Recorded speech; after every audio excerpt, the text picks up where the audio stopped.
I'm gonna have to go over here. Look now. Oh. Gators flying the SG 906 Pro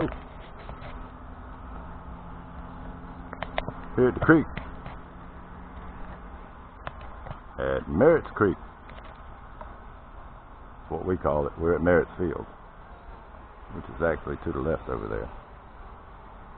And we have a little spot. And if you see that little orange thing, that's the fine paint job I put on there. Because I don't see it too well. And plus, it looks pretty cool, I thought.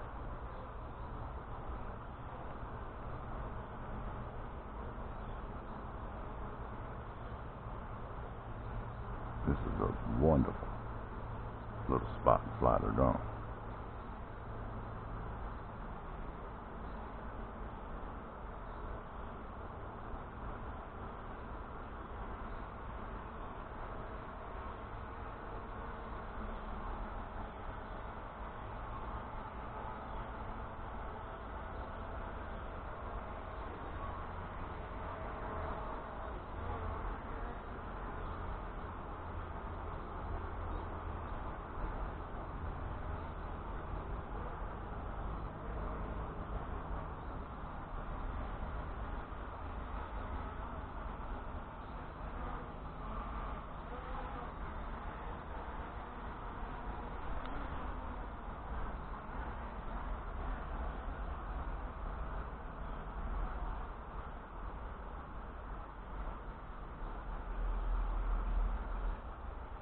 You hear that? I do. I love that little whine sound that those brushless motors put out.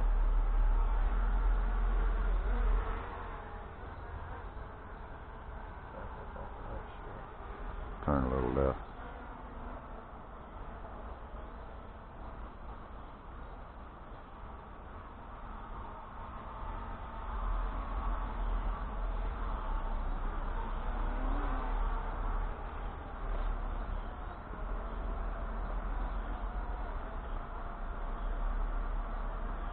He's doing some Cindy Killer maneuvers. That's what we're here for.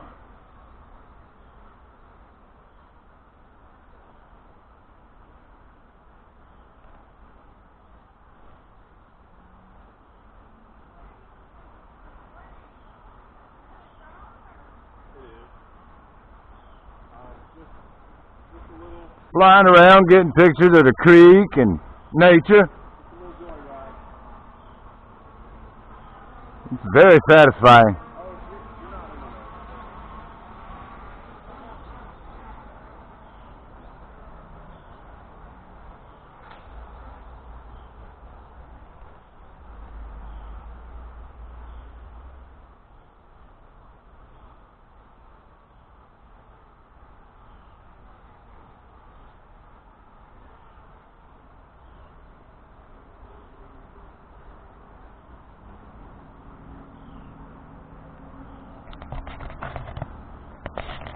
I'm not sure if the camera.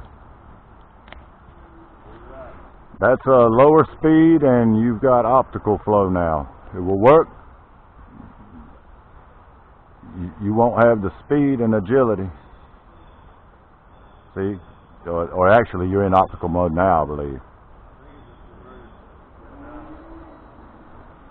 So your speeds will dramatically change back and forth when it does that. Probably because of the canopy, the tree canopy. Because it is pretty thick.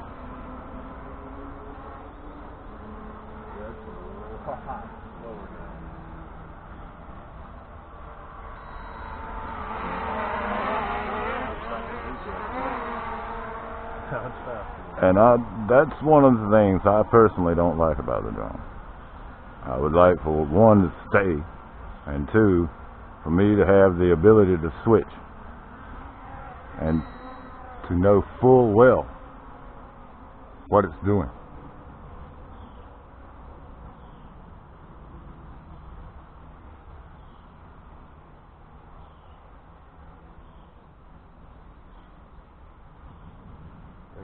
see the road from up here? I think it can. You have two buttons on your right trigger finger. The one on the right is camera up. The one on the left is camera down. You can press the camera up button a couple, 3 times. That's your max camera elevation. Then when you press it down 2 times, you're actually looking down enough at that height to be able to see in a downward-ish fashion. If you raise the camera back up and press it 1 time, that's usually enough to fly and see what you're flying, what's in front of you flying instead of below you. And that's how I fly.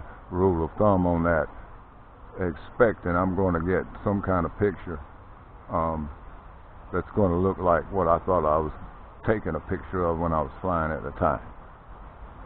Long-winded ass version of it, but that's me.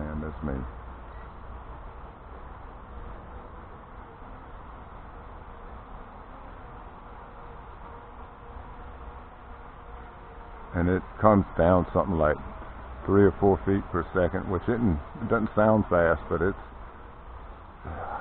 I like faster, but I mean it's adequate, I guess.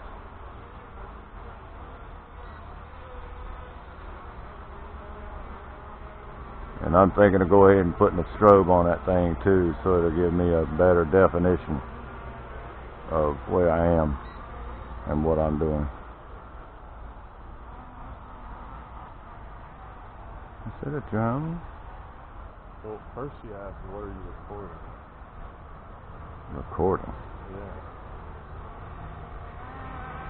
Oh, I should have told her. Nothing. I thought you said recording, like I'm some field reporter or like videographer. Oh, recording. And then it just dawned, oh yeah, exactly. Oh, recording.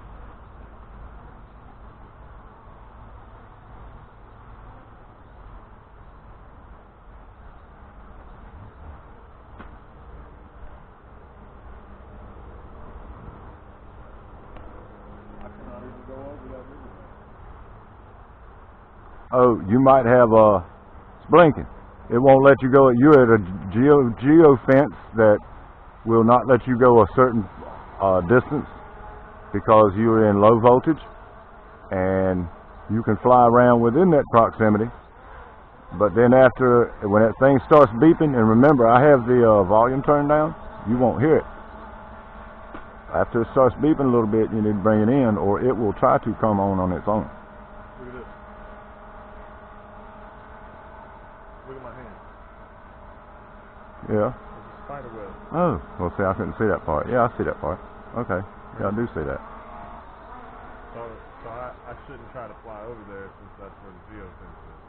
Yeah, and again, if it switches into return to home, it'll go straight up, no control, and then it'll bounce into shit, and then it'll try to correct itself, and then it'll just, oh God, where does it end up?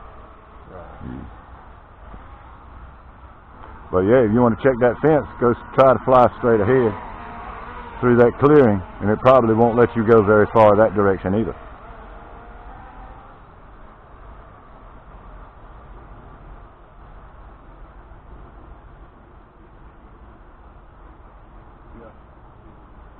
So, yeah, that's where we are. So it just confines you.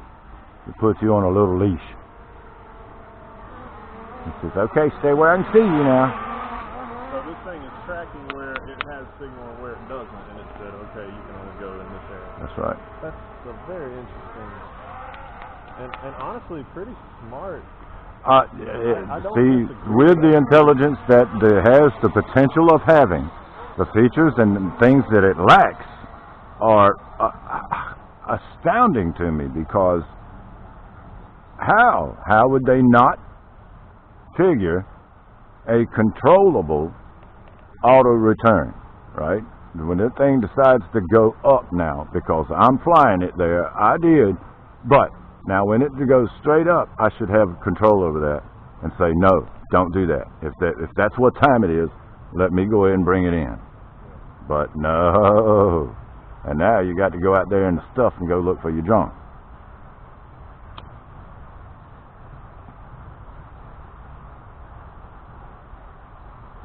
Or do some more tree shaking. Yeah, Yeah, we had to, yeah. There's an inside joke there.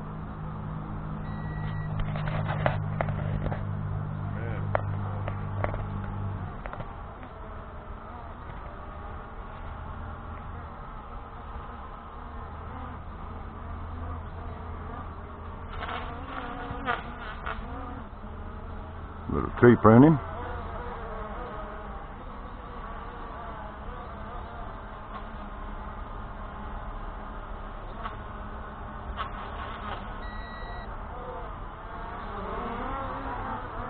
Gotta bring her on home. Bring her in. A little dirt spot be better. Not right here. I just thought it'd be better scenery. Right here. That's pretty.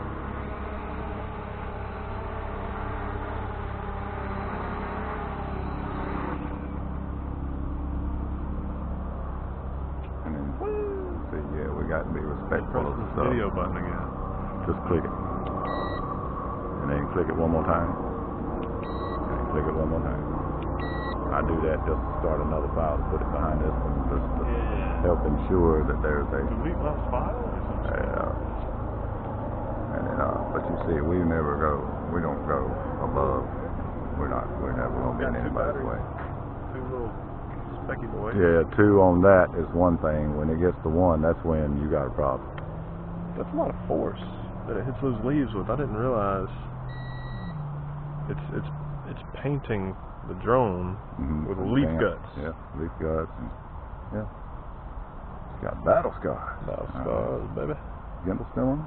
Oh yeah. Yeah, gimbal's going. I probably shouldn't hold it upside down. Little chicken hand thing. Yeah, if you can hear it whining, but you can go ahead and just shut it down. It'd be very happy. It's a nice flight. Y'all come join us. It's that little SG-906 Pro. And it can fly like a charm. It can. But it's got limitations. And once you get a little bit familiar with them and get in an area that, well, kind of keeps them at bay, you'll be alright. We had a ball.